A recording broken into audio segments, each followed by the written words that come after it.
think like humor has been a huge part of my family and my upbringing. Like my grandfather, I think would have been a really good stand-up comedian.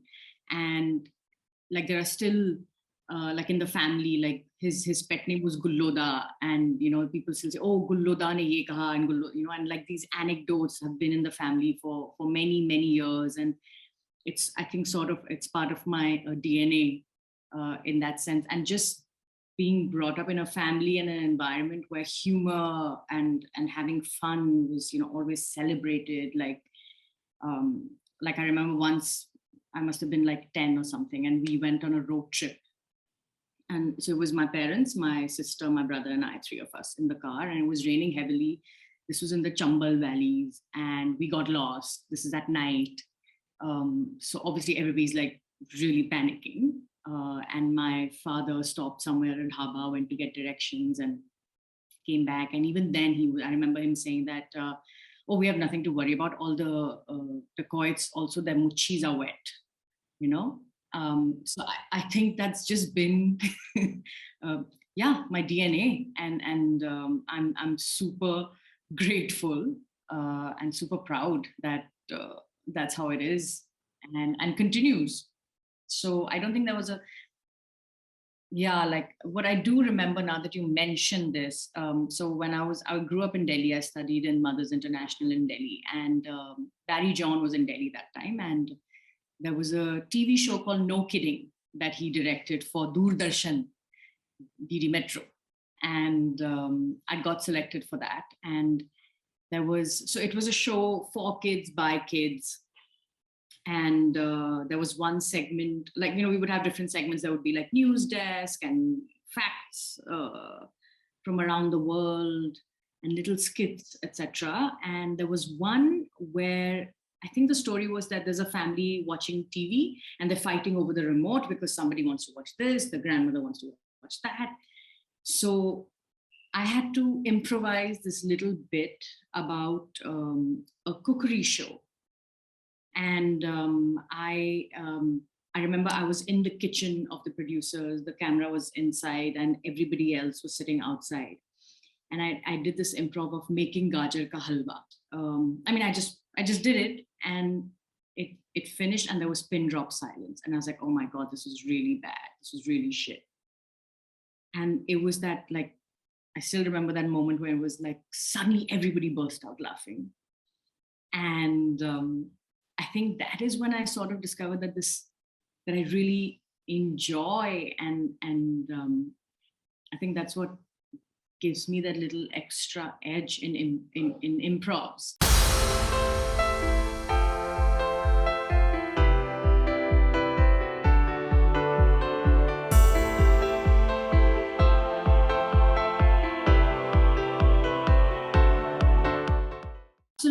Absolutely, because it also like it gives you the thumbs up that, oh, that worked, and I think over the years you sort of get better at figuring out for yourself.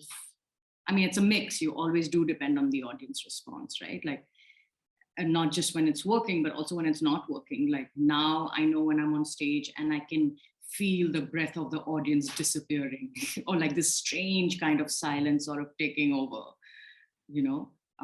It's not just about like haha and tali, etc. So I think over the years you sort of develop that ear for it as well.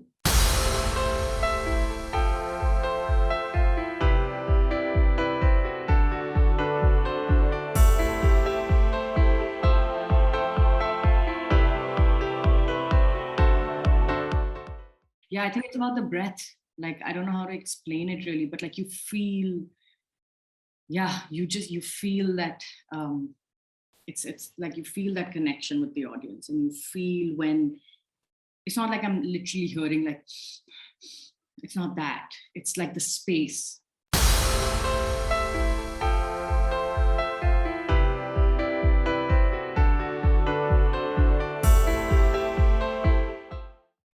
I can think of a couple right now. So there's a play called The Gentleman's Club, which is a show I'm a part of, and it's a show about drag kings. And there's a binding monologue, in that binding as in binding breasts. So the drag king is talking about the process of binding. And just before that, my character has played this stand-up / real estate broker. Like when I do it with the live audience, it's a lot of fun, because this character saying really rude, crass things, and but like, because it's done, I think it's done with a lot of cheekiness, that it works. Like people are not, I don't think people are offended as much as like, oh my God, wow, look at this guy. And oh, I know someone like this guy. So that happens. And then I go into the binding monologue. And I think what's interesting is that in different shows, I have found that sometimes it takes the audience some time to figure out that that stand-up bit is over now and we've gone into something else. And I think in that monologue, I have found this kind of really attentive listening from the audience, and like just really listening to the story, really listening to the experience. And that is one moment I think that happens again and again for me. And sometimes it doesn't, but yeah, that's one moment. The other one is I'd like to talk about this play called Sounding Banya, directed by Rehan Engineer, which is based on Uncle Vanya, Chekhov's Uncle Vanya. And in that play, like the whole team would, like we didn't have like fixed roles. So we would keep swapping through the play. So there's like this sort of like a costume rack, and we had different jackets for different characters. So like just swapping that, you change your character. And I remember in the end, I get to play Uncle Vanya. And Uncle Vanya is somebody who's like, he's on this estate and he's not really happy with his life. Though he really likes his woman who's not really responding, etc., etc. And actually nothing much happens in that play. There's not like like the twist in the plot, or like something big, like an event happening. It's just the passing of time for this, for these characters. And in the end, it's this conversation Uncle Vanya and his niece are having, and everybody's left. Like they're,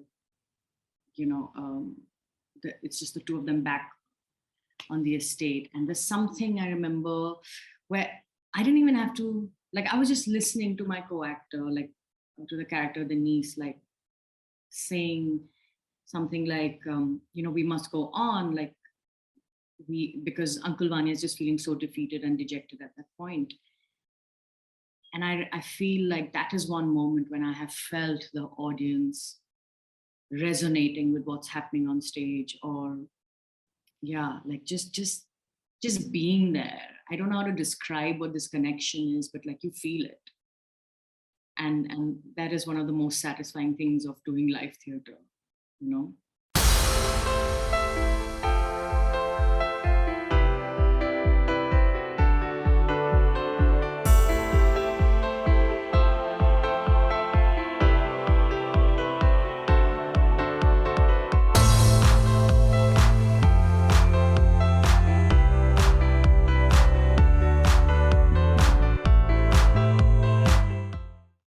This is a tough one, Vikram. I think Gentlemen's Club, like when we started out, we really had no idea what we'll hit upon, like what finally came out. It was a wonderful surprise for us as well.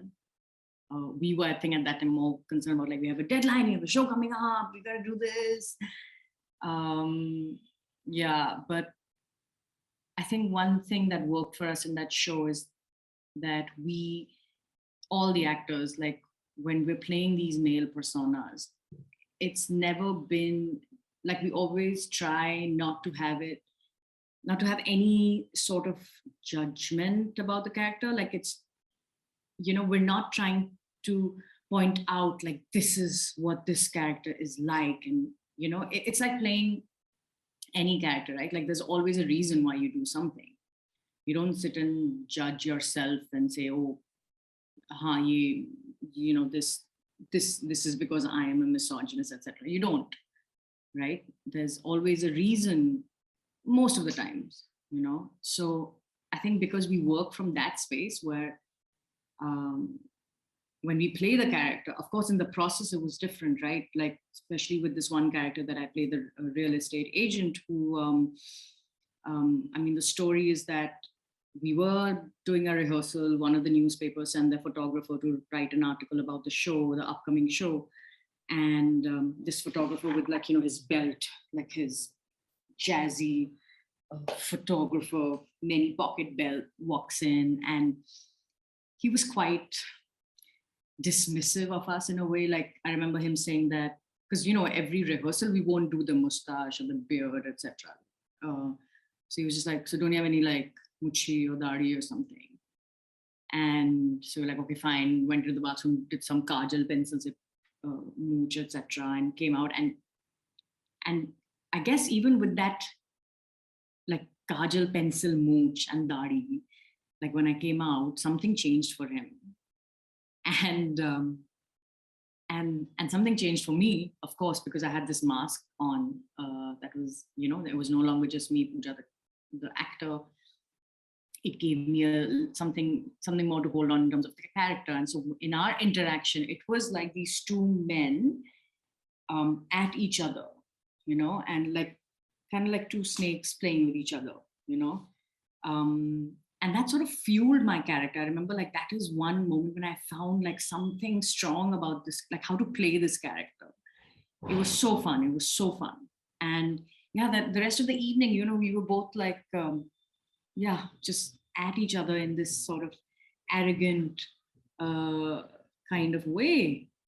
And so I think all that happened in the process, and that informed how we would play the characters, and of course, something we've taken from people we've seen. And yeah, like also to find, and all of us, I think, did, we found the joy in playing these characters. It is really fun playing an asshole on stage. It really is. This arrogant piece of shit who like I said, who cracks these really ganda jokes, like their WhatsApp jokes would be, like you read them and you're like, "Arey yaar, please, uncle, relax," So it's fun. It is a lot of fun playing that.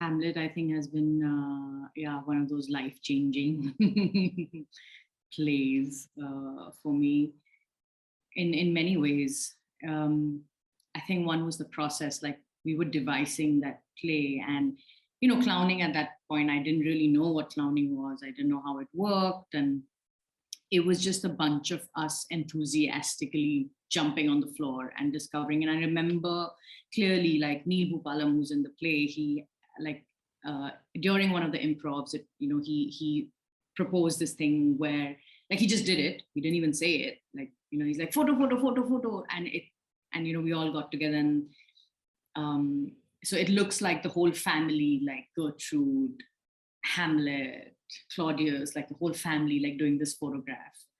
And I remember when he did the improv, I was like, we can't do that. Like, you can't just get into like photo and make a photo. You can't do that. Like, that's not clowning or something. But when we did it and it worked, and I was like, oh, okay, you can. Okay, you can. So I think a lot of these you can moments happen for me in that process where like, oh, yeah, okay, you can. Oh, you can do that also. And oh, this as well. So in that sense, like just that growth and me breaking through my own blinkers happened.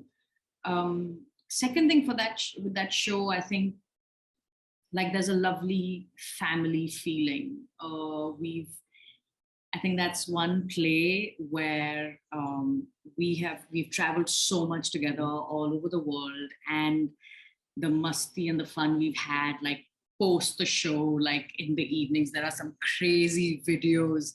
I mean, there are some insane videos of what we've we made like little sketches after the show in our hotel rooms. And I think that kind of feeling of like family, or yeah, just like that, just love for each other, like for your teammates. I think that has been so precious. And it's also something that in our theater company, Sheena and I are very conscious of, that that's one of the aspects, the mahal we want to create while working with people. Like, we've been in enough rehearsals where there's been some backbiting, or it's just is unpleasantness, and why would you want that in your theater rehearsal?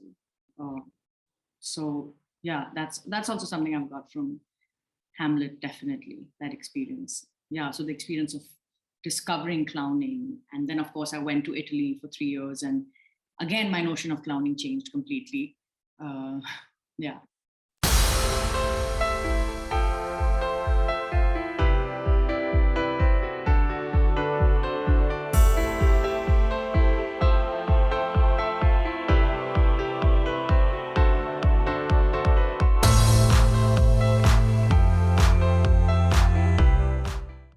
Shows like that didn't get so many shows and like such a big run, it's not because of the audiences. It's been like something in the process, like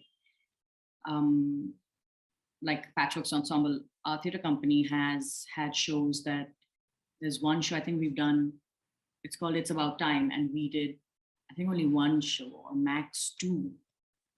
And it was a conscious decision saying that, we need to revisit this in a different form later, not now. And that's why we didn't do more shows. There's another play, Fly By Night, which we've had a few more shows of Fly By Night, and that's something we definitely want to go back to. And we talk about it every couple of months or every year. It definitely comes up. And for us in the pandemic, certain things have changed in terms of how we view or how we want to experience this process of theater making. Like, I remember initially when we started the company, I was like, okay, every year we got to make something new. And then realizing very organically that no, we don't, because our plays take time to brew and to really land and own their space. For us, it takes pretty much a few years. It takes many shows. Like with Ela, I think it took like around 4 years for us to be like, okay, now it's close to where we had imagined. Every time we do the show, any of our shows, every time we do it, like there's something new, something we've tweaked, something we've discovered. And that's the fun. That's also part of the fun.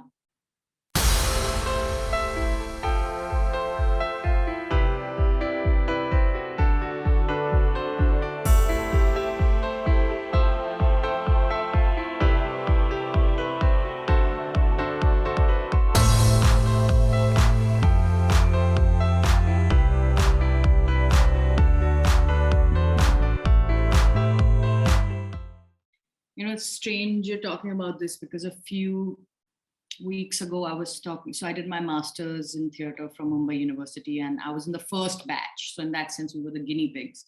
And I was talking to a friend of mine, we were in the batch together, and like 20 years down the line, we were just looking back at the kind of teachers we had. And like there was like now it feels like we were at the mercy of a bunch of immature, emotionally stunted, and in some cases just plain power hungry teachers. And we were all in our early 20s, and it's scary. I mean, we survived, we're fine. But it scared me, because just thinking of, and it made me very aware of, because I'm now associated with the drama school Mumbai, and I'm in the role of a teacher, and it's like, I think all my own experiences have definitely shaped how, like, definitely clarifying what is it that I don't want to do, now that I'm in that role. Yeah, so, and not just training, it's also like, in like early years of theater, I have worked with directors who have lost their shit. Like, they've just been so rude and like obnoxious and just losing their shit, and very unpleasant. Like, how do you create in a space like that? And this really toxic kind of relationship both ways, right? Where it's like a lot of people accepting, like, हाँ ये तो मतलब, मारा but मैंने बहुत सीखा. Yeah, like, it was very, it was very harsh. It was very harsh. I cried, but like I learned a lot. It's got to, like, this collaborative desire is also like a lot about who we are as people, and like we like working with people and we want to work with more people. Also, I think the training, like when I went to Helicos in Italy for 3 years, like the 3 years was about collaboration, was about working as an ensemble, was about creating space for the other, creating space for their ideas, and then negotiating. Because of course there would be fights about like, oh no, let's do this, let's do that. We used to have something, we used to call it the Friday barbecue, which is that Monday you get a theme, you get a topic, and Friday you present to the school. So your whole faculty sits in front of you, your whole school is sitting behind them, and you are performing. And if it was absolute rubbish, the faculty would say stop.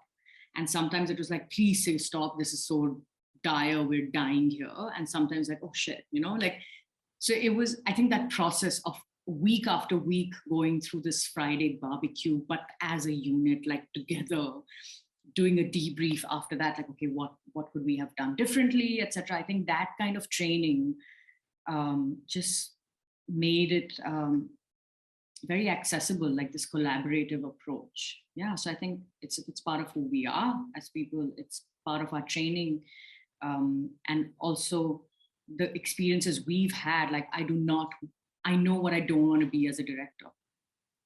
I know what I don't want to be as a theater maker, because I've been in those rehearsal rooms and it was not nice. And it was useless. I think it was useless. I don't think it created anything.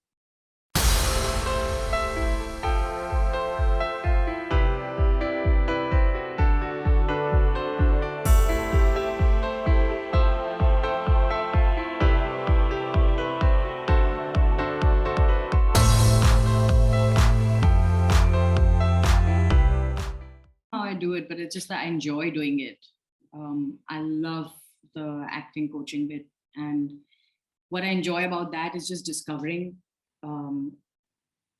what would help this particular person in front of me.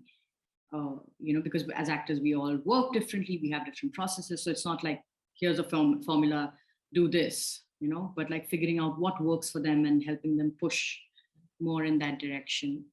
I always find that very exciting. And then when the aha moments happen, like, it's very satisfying. But I don't see this as separate. Like, it's the same, like I'm looking for the aha moment when I'm playing a character myself. I'm looking for that aha moment if I'm directing something. So I think fundamentally for me, like the core, is the same, be it acting coaching for whichever medium as well, because I find, like, of course they're different in terms of degree, but I think it's about dosage, but the core, the fundamental truth of that character, like, it's the same if it's on stage or in front of the camera. So yeah, I think I focus on what is at the center, and work with that and start with that.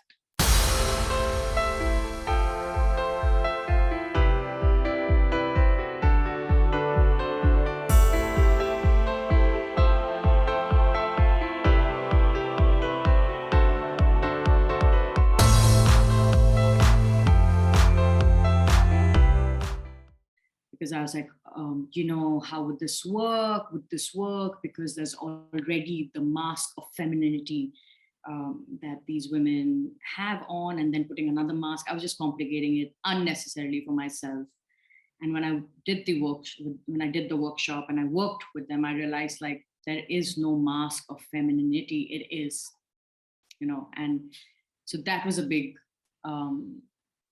learning for me. And they created like fabulous characters and stories, and so convincing. Like, yeah, it was exhilarating, like just to watch. Yeah, like they created characters they knew, and which is why they were having such a good time, riffing off these characters. Yeah, but fundamentally they all allowed the mask to take over and to really surrender in terms of like letting the mask do the talking, which is when that's the only time the mask works. You cannot decide that, oh, this is how I'll play this mask when I put it on. You cannot, even while making the mask. Like I remember when we used to play with the clay, you never look at the clay and say, I'll do this, I'll do that. No, you just play with shapes first. You just play with volume and you see what's emerging, and then you start sort of shaping it. And you could see, like, even when, like, because the whole school was making masks, there were lots of masks, and you could see when there's a fight between the mask and the mask maker, it wouldn't play. So.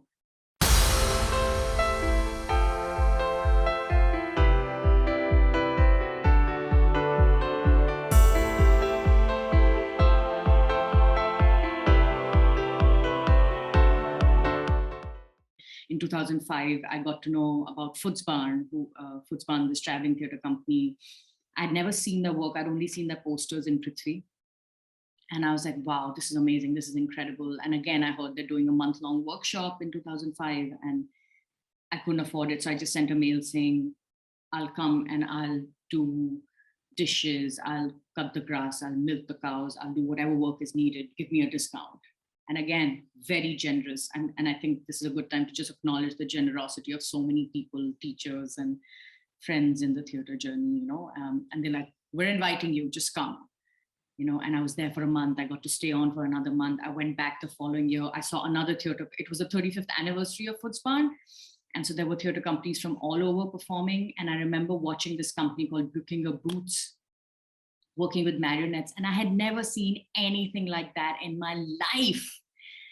And when I saw that, I was like, oh my God. And I went up to them. I said, I just want to be around you. I just want to watch you work. I'll make tea for you. Promised them all these things. And they said, come, we're in a squat in Marseille. I didn't know what a squat was, but I went and I had glorious 3 weeks around this company.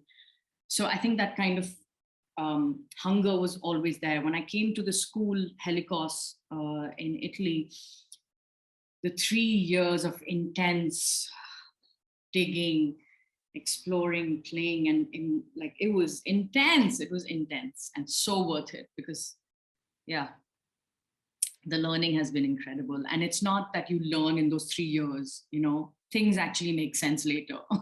like, oh shit, now I get it. Oh, that's what they meant. That still happens. Or you experience something you worked on in school.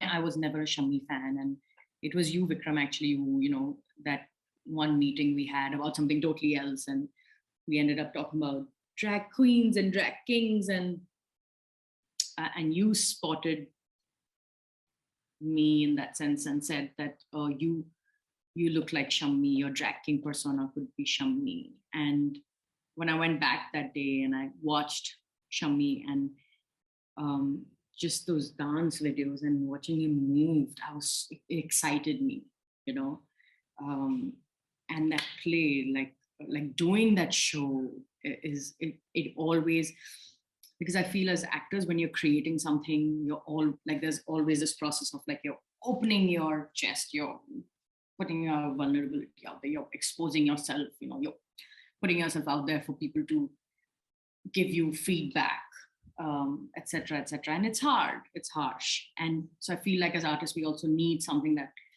puts something back in the well constantly. And for me, this is a show that does that constantly, because the kind of stories and engagement with the audience we've had, um, so many stories.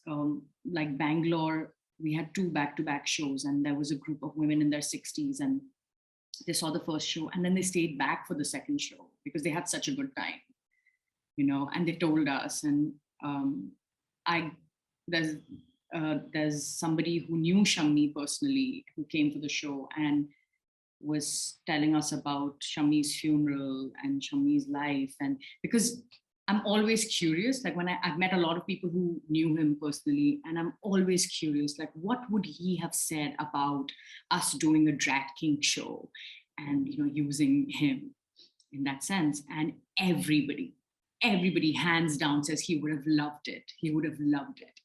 So that's really reassuring and exciting.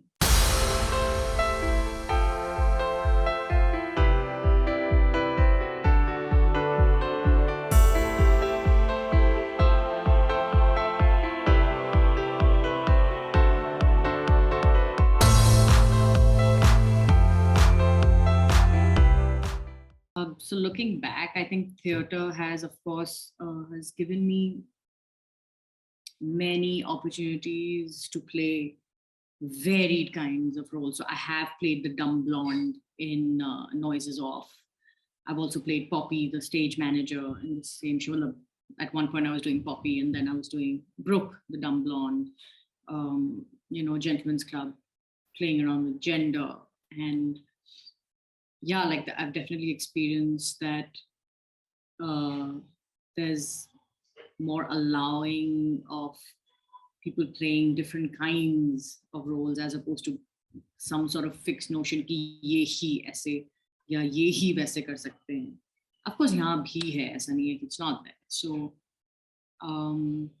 but I think personally, it's also like it's really where you are at what point of your journey, right? Like there are days when you have a really good relationship with your body, and some days you don't, and I think there are phases, and you work on it and it gets better, and sometimes it feels like a slump, but you'll get out of the slump. And that journey sort of continues forever. And I think what we can do as artists is like just keep at it and keep doing your best. And yeah, like and I feel like being able to devise our own work, I think also gives me that freedom and that sense of an anchor, where I'm not dependent or waiting for somebody else to give me something to do. I can make my own work. I can tell the stories I want to the way I want to.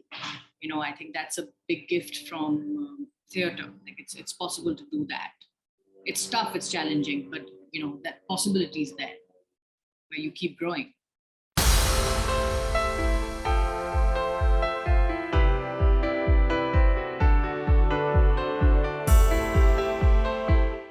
I think what's come with the DNA, besides the sense of humor, I think is also just unconditional support from the family. And I, again, feel very blessed and fortunate to have that. Like shuru se, my parents and my whole family there's no artist in my family. Like nobody does this professionally, so obviously for them it was a bit like, are you sure you want to do this? Like, and kafi salo tak, balki one of the jokes was my dad, like he studied to be an accountant. I don't think he did anything with being an accountant through his career, but he used to keep joking ki accountant ban jao, like, and abhi bhi we joke about this,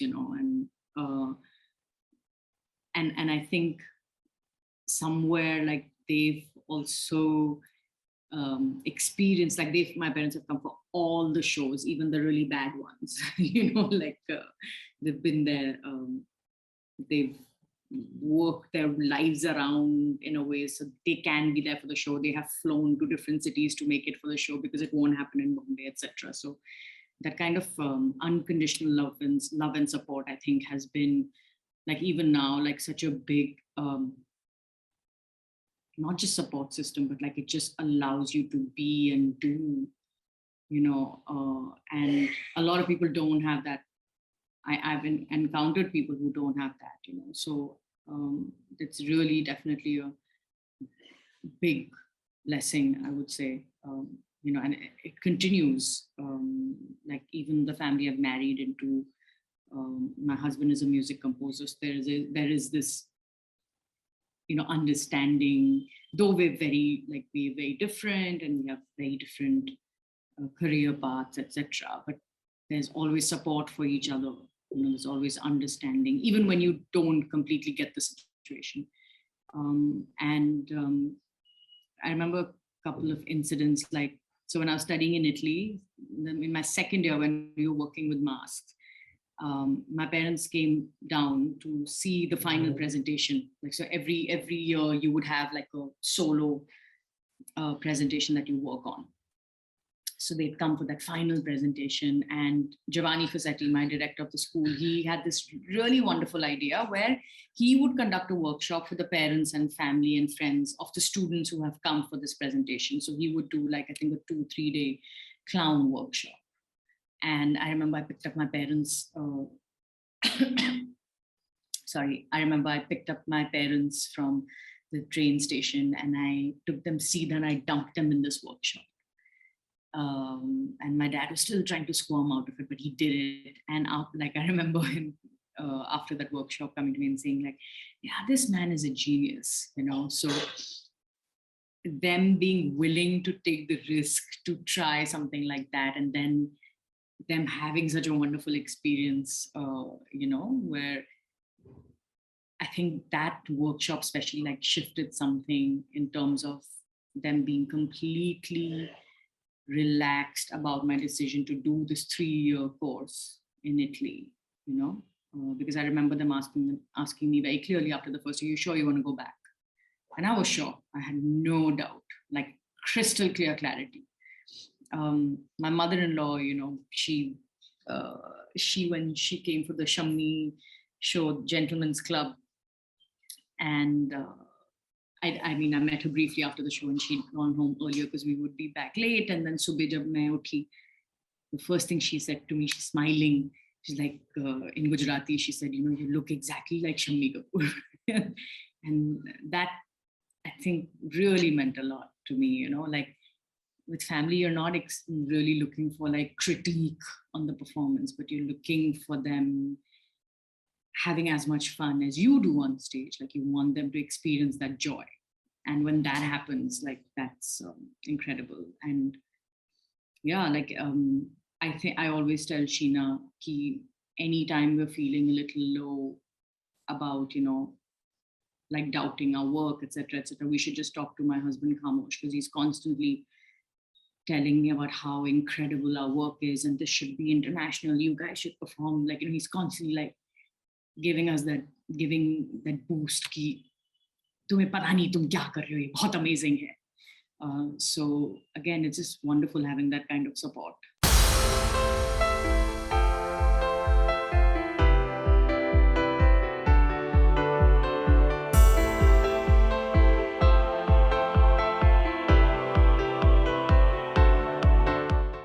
I've been very fortunate to have some very solid women along my theatre journey at different points.